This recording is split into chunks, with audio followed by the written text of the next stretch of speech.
नमस्कार दोस्तों। 3 राज्यों के चुनावों में बीजेपी को मिली जीत के बाद सुप्रीम कोर्ट के वरिष्ठ वकील नरेंद्र नाथ मिश्रा जी को कुछ ऐसे सबूत मिले हैं जिनसे साबित होता है कि ईवीएम से धांधली हुई है और इसीलिए वकील साहब ने सीजेआई चंद्रचूड़ का दरवाजा खटखटाया है। अदालत केस सुनने को तैयार भी हो गई है। वकील साहब का दावा है कि अगर सही से सुनवाई हुई तो मध्य प्रदेश में दोबारा चुनाव कराने पड़ जाएंगे। मध्य प्रदेश की सरकार को असंवैधानिक करार दिया जा सकता है। हमारे साथ आज वकील साहब खुद ही मौजूद हैं, उनसे जानेंगे ईवीएम धांधली की पूरी कहानी। अगर ये साबित हो जाता है कि धांधली हुई है तो क्या सरकार गिर सकती है? मौजूदा सरकार इस वक्त मध्य प्रदेश में जो है, ये तीनों राज्यों की सरकार तुरंत इमीडिएट उसी समय पर, जो मेरी प्रेयर है, ऑर्डर फॉर रिकॉल्स मैंने बोला हुआ है, रिक्वेस्ट में मेरी फर्स्ट प्रेयर है। प्रज्ञा जी, आप विश्वास नहीं करेंगी, जब मध्य प्रदेश में चुनाव की वोटिंग की काउंटिंग हो रही थी, ये बात हो रही है मैं 3 दिसंबर की। 3 दिसंबर को ही मैं शाम के टाइम लगभग 5 बजे के आसपास मैं ऑनरेबल चीफ जस्टिस के घर गया लेटर पिटिशन लेके, because I belong from the Madhya Pradesh. तो हमें वहां के बारे में बहुत सारी चीजों का इश्यूज था। हमें पहले लगा कि 15,000 complaint which are registered through online जो रजिस्टर्ड है वो इलेक्शन कमीशन के पोर्टल पर है, वो आप लोग भी देख सकते हैं। सिमिलर फिजिकल भी बहुत सारे डीएम के लेवल पर, एसडीएम के लेवल पर, तहसीलदार के लेवल पर, नीचे लेवल के हैं। ऐसे छत्तीसगढ़ की थी, ऐसे राजस्थान की थी, ऐसे बहुत सारी चीजें पर जब लेवल पर ये सारी चीजें पेंडिंग थी तो मुझे लगा कि इलेक्शन कमीशन ऑफ इंडिया इनको डिसाइड करेगा, बिकॉज 17 तारीख को वोटिंग हुई है। आप 3 दिसंबर तक यानी लगभग 15 days had been already pass. आप 15 दिन तक आपने कुछ नहीं किया। आज में आपने तो उस कंप्लेंट को डिसाइड किए, न तो आपने उसमें कोई टेकन एक्शन लिया। तो बहुत सारे लगभग 20 पोलिंग के आसपास 1000 वोट के आसपास में थी मार्जिन पर, जिनमें 1500, कहीं पर 400, कहीं पर 300। मध्य प्रदेश की एक रीवा जिला है, आप जानती भी होंगी, एक विधानसभा पर वहां पर 400-500 की वोटिंग मार्जिन थी। कई जगह पर ऐसे विधानसभा लेवल पर आए।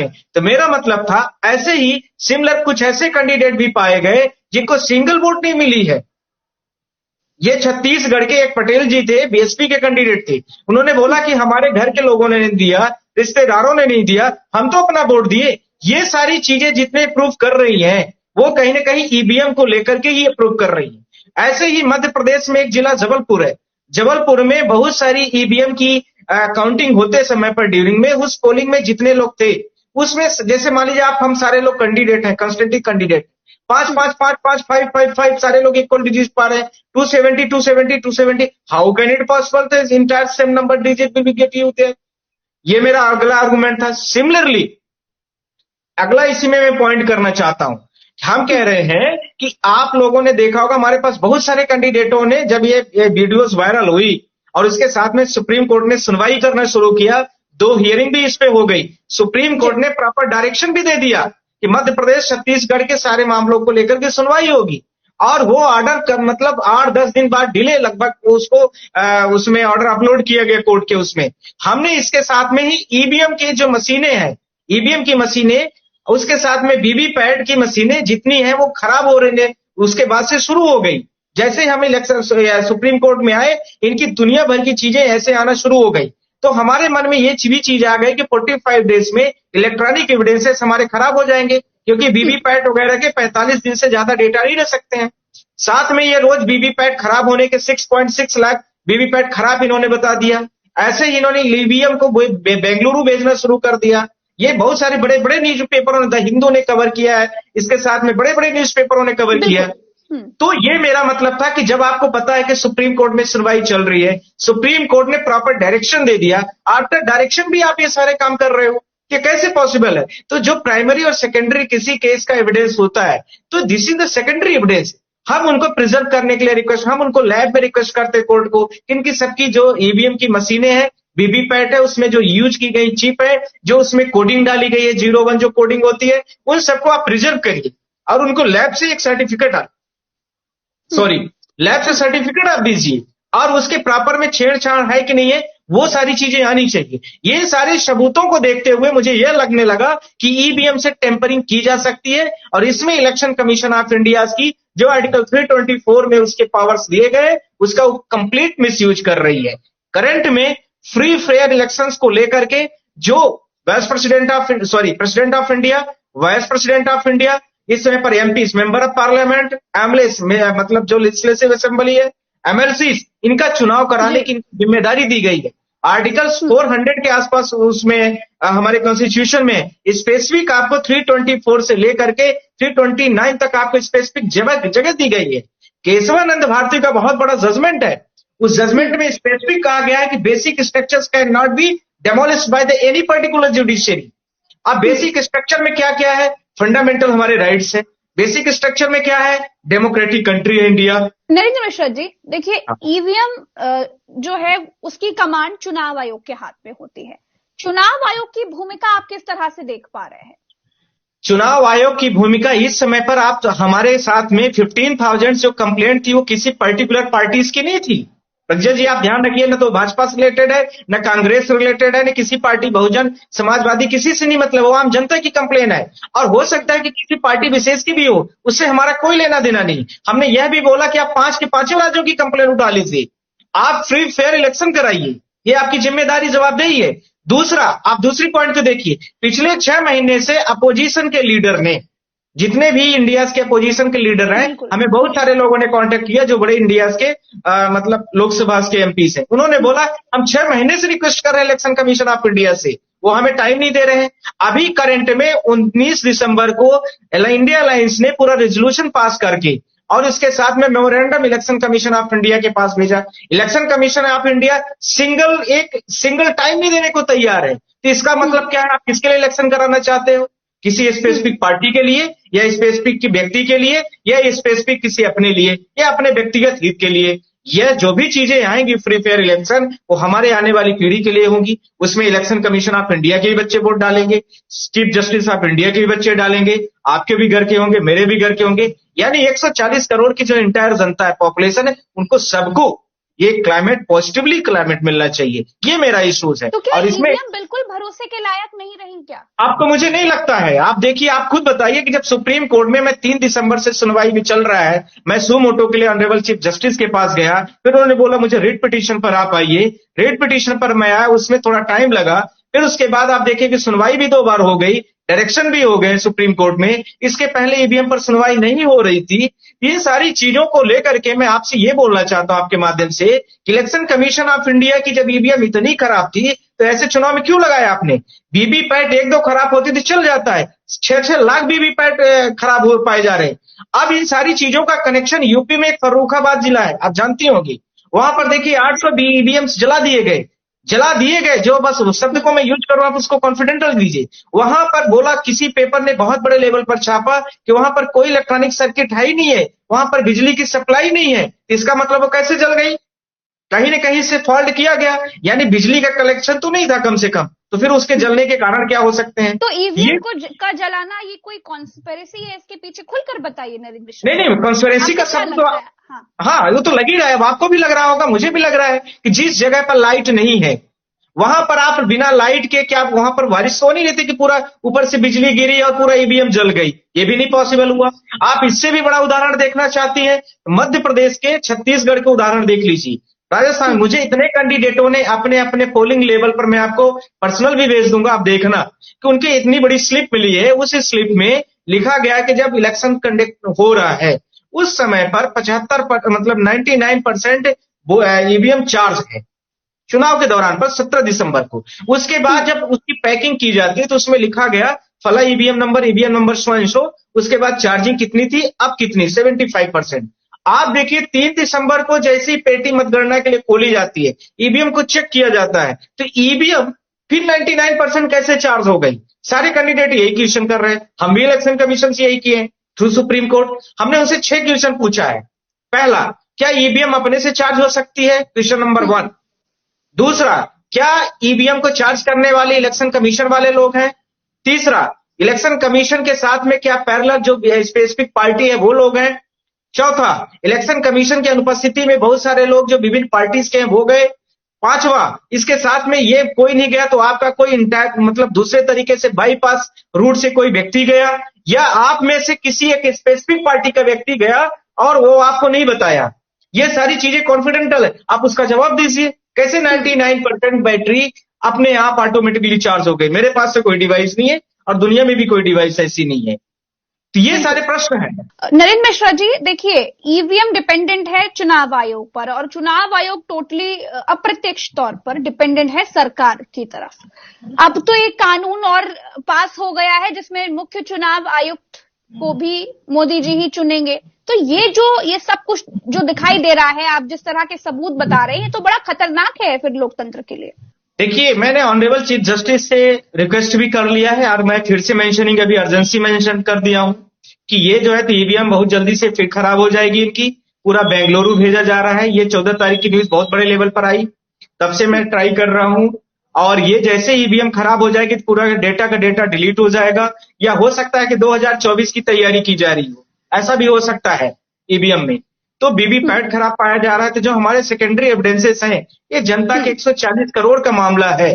फ्री तरीके से इलेक्शन नहीं हुआ है। सुनवाई कहाँ चल रही है, सुप्रीम कोर्ट में या फिर सुप्रीम कोर्ट में? सुप्रीम कोर्ट कवरेज कर रहा है। 3 दिसंबर को मैंने ऑनरेबल चीफ जस्टिस जो हमारे हैं भारत देश के, डीवाई चंद्रचूड़ साहब, उनके मैं घर गया था, उनको मैंने लेटर पिटिशन दिलवाया था। उसके साथ में उसके बाद ये कंटिन्यूटी चलना शुरू हो गई मैटर। मैंने पहले चाहती हूँ, जब आप गए सुप्रीम कोर्ट इस पूरे मसले को लेकर के, तो क्या हुआ? मैं पूरी कहानी जानना चाह रही हूँ। पहले जस्ट प्रज्ञा जी, पहले मैं ऑनरेबल चीफ जस्टिस के पास मैं लेटर पिटिशन दिया था। वकीलों की लैंग्वेज में एक लेटर पिटिशन होती है कि कोई भी एजेंसी का मैटर है तो सीजीआई के पास पूरे भारत देश में कोई भी एजेंसी लगता है वो तुरंत उठा सकता है उस मैटर को। जैसे मणिपुर का मामला था, वो अर्जेंसी के बेस पर उठाया गया। सुमोटो उसको हम लोग कहते हैं। सुमोटो के लेवल पर बिकॉज ऐसी गड़बड़ियां हैं, ये कंप्लेन ऑनलाइन पोर्टल में पड़ी है, वो कोई भी देख सकता है। मध्य प्रदेश, छत्तीसगढ़, राजस्थान सबकी है। पर आई बिलोंग फ्रॉम द मध्य प्रदेश। हमारे राज्य के 15,000 कंप्लेन थी जो ऑनलाइन थी। ये मेरा मसला था। तो इसके साथ में छत्तीसगढ़ का भी आया कि बहुत सारी जो है तो हमें वोट हमें सारे लोगों को मिला, हमें एक भी नहीं मिला। तो उन्होंने बोला कि ईवीएम में गड़बड़ी है। डीवाई चंद्रचूड़ का रुख क्या दिखा आपको?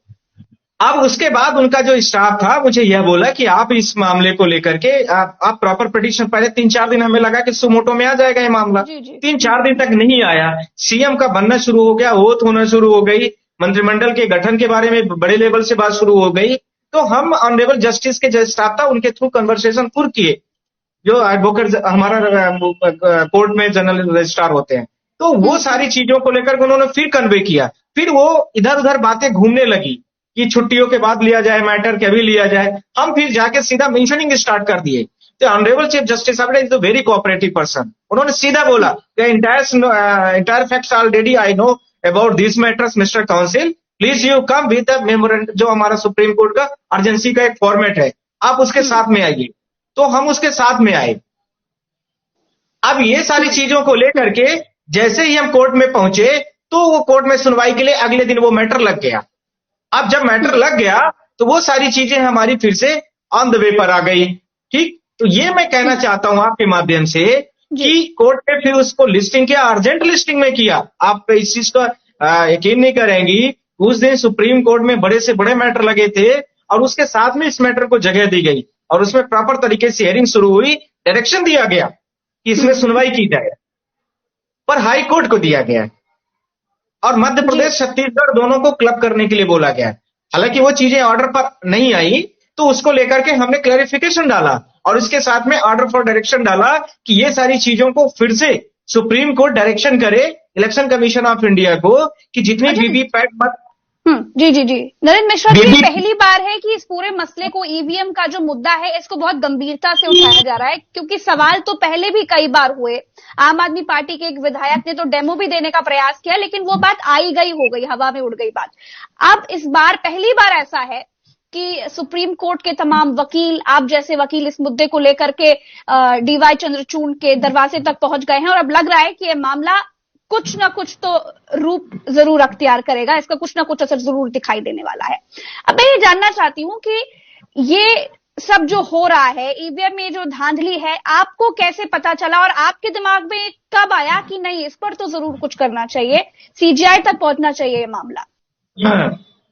प्रज्ञा जी, मैं यहाँ 2002 से मैं बोला हूं, मैं यूपीएससी का इंटरव्यू लेता हूं, तो मुझे हर चीजों का, लगभग सारी चीजों का काफी नॉलेज है और मैंने इस फील्ड में काफी टाइम दिया है। तो मुझे हर चीजों का, क्या चीजों को कैसे हैंडल करना है, कैसे टैकल करना है। मैं गया अपने गांव वोट डालने के लिए 17 के लिए। जब मैं वोट डालेंगे तो विद फैमिली गया तो वहां हमारा ही वोट नहीं डालने दिया जा रहा था। अच्छा। वो मुझे हाँ, तो फिर मैंने कलेक्टर जो रीवा है उनको मैंने फोन लगाने की कोशिश किया। तो जब मैंने कलेक्टर को फोन ऑन करने की कोशिश किया तो फिर जो वहां पर पोलिंग के होते हैं सारे लोग, तो वो सारे लोग दौड़ दौड़ के आए कि भाई कुछ ज्यादा मामला बिगड़ जाएगा। तो हमें जब जिस मतलब लगभग सारे लोग हमें जानते हैं जिस व्यक्ति को, अब उसको वोट न डालने दिया जाए, उसके साथ में उसके घर के लोगों को वोट न डालने दिया जाए, तब हमें बड़ा हर्टली फील हुआ। इसके साथ में मुझे फिर इसके साथ में 22 नवंबर को मध्य प्रदेश में बहुत सारे पत्रिका ने बहुत बड़े लेवल पर प्रिंट न्यूज पब्लिश किया कि 15,000 कंप्लेन पेंडिंग है इलेक्शन कमीशन के पोर्टल पर, जिनकी सुनवाई जो भी स्टेटस है उसको आप इस तरह से देखें। हमें दूसरा मैटर मिला। तीसरा, हमने इलेक्शन कमीशन की ईवीएम से शिवपुरी में जो दैनिक जागरण बहुत बड़े लेवल का पेपर है और स्पेसिफिक रूलिंग पार्टी से रिलेटेड है वो, तो वो छापता है कि ईवीएम स्ट्रांग रूम से यहां पाई गई वहां पाई गई। तो इलेक्शन कमीशन जब अपने प्रोसेस को बहुत स्ट्रांग बताता है, उस स्ट्रांग में से आप देखिए कि ये सारी चीजें कैसे आ गई। तो ये सारी चीज जब स्ट्रांग है आपका, तो ईवीएम वहां से आपके स्ट्रांग रूम से कब्रिस्तान में कैसे पहुंच जाता है शिवपुरी में। ऐसे आप लोगों ने देखा होगा सोशल मीडिया से बहुत सारी लोगों को पकड़ पकड़ के वोट डलाया जा रहा है। बहुत सारे आपने देखा होगा पोलिंगों में कोई भी स्पेसिफिक ऑफिसर्स उनको जो है तो डायरेक्शन दे रहे हैं, पकड़ के हाथ वोट डला रहे हैं कि आप इसको करिए। आवाज तो नहीं आ रही पर डायरेक्शन हो रहा है। ऐसे ही आप देखेंगे बहुत जगह पर गोलीबारी हो रही है, लोगों को वोट नहीं डालने दिया जा रहा है। ये ज्यादातर घटनाएं ग्वालियर और चंबल संभाग से थी। तो मुझे लग गया था, तो मैंने इंतजार किया 3 दिसंबर तक का कि ये हो सकता है कि कुछ सरकार इसमें, सरकार का मतलब इलेक्शन कमीशन ऑफ इंडिया कुछ करेगा, और वो ऐसा कुछ करता हुआ नहीं दिखाई दिया। तब मैंने 12 बजे तक मैंने उनका इंतजार किया। 12 बजे के बाद मुझे लग गया कि अभी कुछ करने वाले ज्यादा नहीं है। तब मैंने लेटर ड्राफ्ट किया, मतलब प्रॉपर तरीके से एज पर लॉज जो था, और फिर मैं ऑनरेबल चीफ जस्टिस के घर पहुंचा। बिकॉज ऑन दैट उस दिन जो था वो संडे था, तो ऑनरेबल घर में ही मिलते। तो फिर मैं उस दिन घर गया, उनके थ्रू कन्वर्सेशन पीए के थ्रू जो हुआ हमने दिया। उसके बाद प्रॉपर बातें सब मीडिया के माध्यम पर आई और आपके भी चैनलों में ये बातें काफी चली। अच्छा, हम तो दिखा रहे हैं Nalin Mishra ji, main stream media का क्या हाल है इस मुद्दे को लेकर? मेन स्ट्रीम मीडिया का क्या रुख देख रहे हैं आप? प्रज्ञा जी मैं आपके माध्यम से कहना चाहता हूं कि भारत देश में जो इस समय पर चौथा हमारा स्तंभ था, उस स्तंभ में जो इस समय पर सोशल मीडिया से काम कर रही है, उसको मैं नमन करता हूं, सलाम करता हूं। आप सबको सलाम करता हूं कि आप लोग इतना मतलब बड़ी से बड़ी इस कंडीशन में जिस तरह से लोगों को ये आवाज उठा रही हैं। अभी मैंने आपका एक लखनऊ का भी वीडियोस देखा है, और वो लोग हमारे पास भी बात भी किए कि हमें सुप्रीम कोर्ट में आना है। वो हाँ, अकबर मैंने आपको उसमें व्हाट्सएप में शेयर भी किया। तो जिस तरह से मैंने देखा है लोगों को, तो वो लड़ाई तो आपसे कुछ इंस्पिरेशन लेना चाहिए। और सोशल मीडिया में आप जैसे पत्रकारों ने ही आवाज को उठाया है, और मुझे लगता है कि 140 करोड़ की जो जनता है वो आप लोगों पर, आप ही इस समय पर अम्बेडकर है, आप ही गांधी है, आप ही जवाहरलाल है, आप ही जो है भारत देश के, क्योंकि जो करंट रूलिंग अभी पीढ़ी चल रही है उसी को जो करना है वो करना है। और भारत देश का डेमोक्रेसी बचा रहे, इसके लिए हम सबकी जिम्मेदारी, उसमें आप भी शामिल है, हम भी शामिल है, सोशल मीडिया के सारे प्लेटफॉर्म शामिल है, फ्रंट मीडिया के भी शामिल है। पर फ्रंट मीडिया अपने आप को मुझे नहीं लगता को पत्रकारिता कर रही है, वैसे ही जैसे इलेक्शन कमीशन ऑफ इंडिया अपना काम नहीं कर रहा है। तो वो स्पेसिफिक लोगों के लिए स्पेसिफिक न्यूज चलाते हैं, पर कुछ न्यूज चैनलों ने काफी कवरेज दिया था, इस चीज को मैं मना नहीं करूंगा। 10-5 जैसे न्यूज 18 ने और बहुत सारे चीजों ने बहुत दिया। गठबंधन के तमाम जितने घटक दल है और साथ ही साथ जो तमाम एमपीज हैं, उनका क्या कुछ रुख है इस आपके इस कदम को लेकर के? अभी तक तो मुझसे कोई कांटेक्ट नहीं किया, to very honestly I am speaking here. पर यह है कि जिस तरह से इंडिया अलायंस ने अभी वो लाया है बिल, सॉरी मेमोरेंडम, मेमोरेंडम जो 19 दिसंबर को लाया है, उसको लेकर के मुझे लगता है कि जो हमने क्वेश्चन सुप्रीम कोर्ट के सामने उठाया है, जिस तरह सोशल मीडिया ने इतने बड़े मुद्दे को इतने बड़े लेवल पर उछाला है, उससे कंफर्मेशन को लेकर के कि वोट जो आदमी दे रहा है जिसको, वो कॉन्फिडेंटल होना चाहिए, पीसफुल होना चाहिए, पॉजिटिवली क्लाइमेट में होना चाहिए। उसको लेकर के उन्होंने जो बोला है कि वीवीपैट से जो पर्ची निकलती है इलेक्ट्रॉनिक, वो इलेक्ट्रॉनिक की पर्ची निकले और वो डिब्बे में डाले। तो ये हमारे प्रेयर में भी शामिल है। तो कहीं ना कहीं हमें लगता है कि इसको इस बार मैंने ऑब्जर्व भी किया है कि पूरा जो हमारा पोजीशन है भारत देश का लोकसभा का, वो पूरा भारत देश की आवाज उठा रहा है। तो हम अकेले इस प्रश्न को करने वाले व्यक्ति नहीं है सुप्रीम कोर्ट के सामने। ये आप देख लीजिए 19 दिसंबर का ये पूरे सारे न्यूजों में आया, मेमोरेंडम में है। तो ये इलेक्शन कमीशन ही अपने तरीके से टाइम नहीं दे रहा है। इलेक्शन कमीशन की जवाबदेही जिम्मेदारी को आप गठित करिए। और अकाउंटेबिलिटी से एक वर्ड आया है, ये नया वर्ड है। अकाउंटेबिलिटीज का मतलब what is the responsibility and duties of your particular department and your own chair जो भी है। तो जिस चेयर पे इलेक्शन कमीशन बैठा हुआ है यदि इस तरह से काम करता है तो उनकी अकाउंटेबिलिटी को डिसाइड किया जाना चाहिए कि आप इस पोस्ट के लिए बैठे हैं, आपको इतना परफॉर्मेंस दिया जा रहा है, आपको इतनी सारी चीजें सुविधाएं दी जा रही, आप इस भारत देश में 1/4 जो भारत देश के टाइप हायरार्की आती है, president of India, vice president, इसके साथ में पीएम, फिर उसके साथ में लोकसभा स्पीकर, सुप्रीम कोर्ट, और इसी की इक्विवेलेंट में इलेक्शन कमीशन ऑफ इंडिया भी आता है 4थे रैंक पर वर्ल्ड के, इंडिया के। आप इतने पावरफुल पोस्ट में बैठ करके इस तरह से आप काम कर रहे हो, ये तो मुझे नहीं लगता है कि कहीं ना कहीं देश के हित में है। ये तो पूरा का पूरा पक्षपातपूर्ण है, या पक्षपातपूर्ण नहीं है तो किसी स्पेसिफिक पार्टी के लिए है, या किसी न किसी उसके पास भी नहीं है तो आप उनके लिए कुछ करना चाहते हैं। ये कहीं ना कहीं से पूरा मुझे नहीं समझ में आया। और इस चीज के साथ में मैंने आपके साथ में एक प्रश्न भी उठा रहा हूं कि भारत देश के इस समय पर करंट रूलिंग पार्टीज को जो सीबीआई के डायरेक्टर हैं वही उनको अच्छे लगते हैं तो उनको टाइम बढ़ाते हैं बार बार। जो इलेक्शन कमीशन ऑफ इंडिया के अभी जो हमारे चेयरपर्सन है उनका टाइम अच्छा लगता है, उनको बढ़ाना चाहते हैं आप। ऐसे ही आप ईडी के डायरेक्टर को आप बार बार बढ़ाना चाहते हैं। और भारत देश में ना तो आईएएस मिल रहा है आपको, ना आईपीएस मिल रहा है, और ना आईआरएस मिल रहा है। इनकम टैक्स में भी आप ऐसे कुछ लागू करना चाहते हैं। मुख्य चुनाव आयुक्त को चुनने वाला ये जो बिल है इस पर आप क्या कहेंगे? मैडम, मैंने पहले दिन से विरोध किया है। सोशल मीडिया से मेरे बहुत सारे इंटरव्यू देखिए, जो ऑनरेबल चीफ जस्टिस साहब ने किया था, इट्स वेरी ट्रोली ऑनेस्टी था। पर मेरा प्रश्न था इसके साथ में कि जब अभी रूलिंग पार्टी कहती है कि मैं बहुत ईमानदार हूं, बहुत सारी चीजों को लेकर के हूं, तो आपको दिक्कत क्या हो रही है? जब पुरानी वाली चीज व्यवस्था थी कि 2 कैंडिडेट कोई भी हो सकता है, कॉमन तीनों कॉमन थे, सीजीआई कॉमन हो गए, उसके साथ में अपोजिशन का एक लीडर हो गया, इसके साथ में एक रूलिंग पार्टी का एक हेड पर्सन हो गया। आप जब इन चीजों में सारे में आप बहुत फेयर हैं तो फिर आपको क्या जरूरत है कि रूलिंग पार्टी का एक व्यक्ति आए और उसके साथ में आपका ही एक जो कलीग हो कोई आ जाए। अपोजिशन के व्यक्ति का रहना नहीं रहना यहाँ पर कुछ बचता नहीं है। ऐसा 2 लोगों की वोट चाहिए इस पे, 2 लोग आपके हो जाएंगे, आपके मनमाना तरीके से काम होंगे जैसे चल रहा है देश में। तभी इनडायरेक्टली हो रहा था, अब डायरेक्टली होगा।